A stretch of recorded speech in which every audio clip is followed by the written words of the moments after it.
Good evening દોસ્તો, હું નિમિષ આત્મારામ પટેલ. આજે 2024નો અંતિમ દિવસ. અંતિમ દિવસે પૂરો વિડીયો સાંભળજો. કલેક્ટરશ્રીનું કમ્પાઉન્ડ કહી શકો છો, ગાંધીનગરનું. સાથી ઠોકીને કહું છું તમને.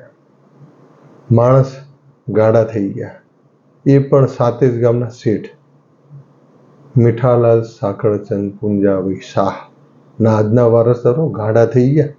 નાસ્મેદની અંદર ન્યાય માગવાની અંદર કલેક્ટર શ્રી મહામહિમ જે ખરા ગાંધીનગરના, તેમના સુધી આ વિડીયો પહોંચાડજો, જરૂરથી પહોંચાડજો. તમે કરપ્શને માજા મૂકી છે. આજે છેલ્લા દિવસે એવો ધરતીકંપ, એવો પુરાવો લઈને આવ્યો છું. કલેક્ટરશ્રીને ખરેખર જવાબ આપવો સાહેબને કાઢવો પડશે. મુખ્યમંત્રી સુધી હું મારા આશીને લઈને જઈશ. નાસ્મેદ ગામના બ્લોક નંબર 283ની જમીનની અંદર જે વ્યક્તિ ક્યારેય ગણોત્યો નથી, એને નમૂનો 9 ફાળવવાની કોશિશ કરવામાં આવી હતી અને ફાળવી પણ દીધો, પરંતુ એની રકમ ભરેલી ન હતી. રકમ વર્ષો પછી કહું છું, 10 વર્ષથી પણ વધારે સમય પછી 30/12 રેવન્યુ રેકોર્ડની અંદર નાસ્મેદની અંદર નોંધ પડી નમૂના 9ની. એ પહેલા તો વિચાર કરજો, 2 વખત જમીન વેચાઈ ગઈ. જમીન વેચ્યા પહેલા કલેક્ટરશ્રી તરફથી હુકમ લેવામાં આવેલો છે વેચાણ લાયક જમીન કરવાનો, બિનહેતી માટે પ્રીમિયમ પાત્ર જૂની શરત લખવાનો. અને એથી આ નમૂના 30/12/2024ની નોંધથી સ્પષ્ટ થાય છે કલેક્ટરશ્રીએ ખોટો હુકમ કર્યો. અને આજે નહીં, છેલ્લા 15 વર્ષથી લડતા આવ્યા છીએ અને 9 વર્ષથી હું લડી રહ્યો છું કે નમૂનો 9 ફાટેલો જ નથી. એટલે આ જમીનનું વેચાણ થયું છે તે ખોટું થયું છે. કલેક્ટરશ્રીએ ખોટો હુકમ કરેલો છે. ક્યાં સુધી જીઆરટીની અંદર હું ગયો છું. જીઆરટીની અંદર નંબર પડે એની મારે રાહ જોવાની. આજે 2 વખત જમીન વેચાઈ ગઈ. 30/12/2024 નંબરના 9ની નોંધ પડી છે. રેવન્યુ રેકોર્ડ જાણતા હોય તે બ્લોક નંબર 283 નાસ્મેદ ગામનું જોઈ લેજો.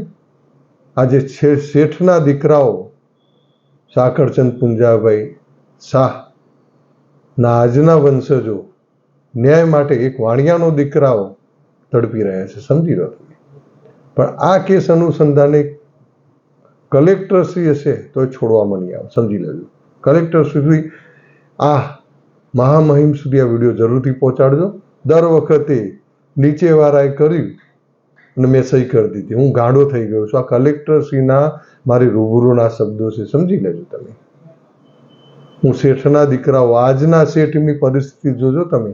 એમને લઈને રૂબરૂ આવું છું કલેક્ટરશ્રી મહામહિમ તમારે ત્યાં, અને મુખ્યમંત્રીના સાહેબના ત્યાં પણ હું લઈને જઈશ. હદ કરી દીધી કરપ્શન એમ. આજે રેવન્યુ રેકોર્ડમાં 30/12/2024 જે નમૂના નંબર 9ની નોંધ પડી છે તેની શું અસર આપશો એમ. અસર આપનાર અધિકારીશ્રીએ ખાસ જોવું પડશે. હવે એવું લખશો, નવી શરતની જમીન લખશો. હવે નમૂના 9નું રકમ લેતા વખતે રેકોર્ડ જોવો જોઈતો હતો ને, કે 2 વખત વેચાઈ ગઈ છે, કલેક્ટરશ્રીએ હુકમ કરેલું છે એટલે આની અંદર મારે નથી પડવું. કેટલું કરપ્શન! જ્યારે કેસ 2023 સુધી ચાલુ હોવા છતાં વચ્ચે 2 વખત જમીન જસુની અંદર 2023 સુધી મૂળ માલિકના વારસો લડી રહ્યા છે, તો પણ દસ્તાવેજની અંદર લખવામાં આવે છે કે ક્યાંય કેસ ચાલતો નથી એમ. આજે જીઆરટીમાં ગયેલા છીએ, પરંતુ ક્યાં સુધી આ એમ નથી. રેકોર્ડ ચેક કરી લેજો. જે ગણોતિયાને જમીન આપવામાં આવી તે ક્યારેય ગણોતિયા તરીકે નોંધેલો નથી. ખોટી વ્યક્તિના જમીન અપાઈ ગયેલી છે. ખોટા ગણોતિયાને અપાઈ ગયેલી છે. અને એ જ મારા શબ્દો છે. જો હું ખોટો પડું તો મારા ગાલે તમારા 2 લાફા હોવા જોઈએ. બ્લોક નંબર 283 નાસ્મેદનો ખરેખર વકીલશ્રીઓ સુધી મારો વિડીયો પહોંચે તો રેકોર્ડ સાહેબશ્રી આપ જરૂરથી ચેક કરજો. આજે 9 વર્ષથી ફાઇટ આપી રહ્યો છું, પણ વાણિયાના દીકરાઓ, જે શેઠના દીકરાઓને આજે અન્યાય થયો, એમ આજે ઠાકોર સાથે અન્યાય થાય છે, એના માટે હું લડી રહ્યો છું. પરંતુ એક શેઠના દીકરાને આટલો મોટો અન્યાય, એમ 100% જમીન સાંકળધેમ પુંજાબીના આજના વારસદારોના હકની છે.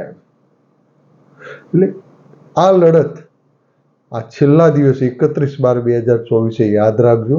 આ છેલ્લા દિવસે ધરતીકંપ આવ્યો છે અને તમારે શેઠના દીકરાઓને જવાબ આપવો જ પડશે અને જવાબ માગીને જ રહેશે. આ વિડીયો મેક્સિમમ શેર કરજો.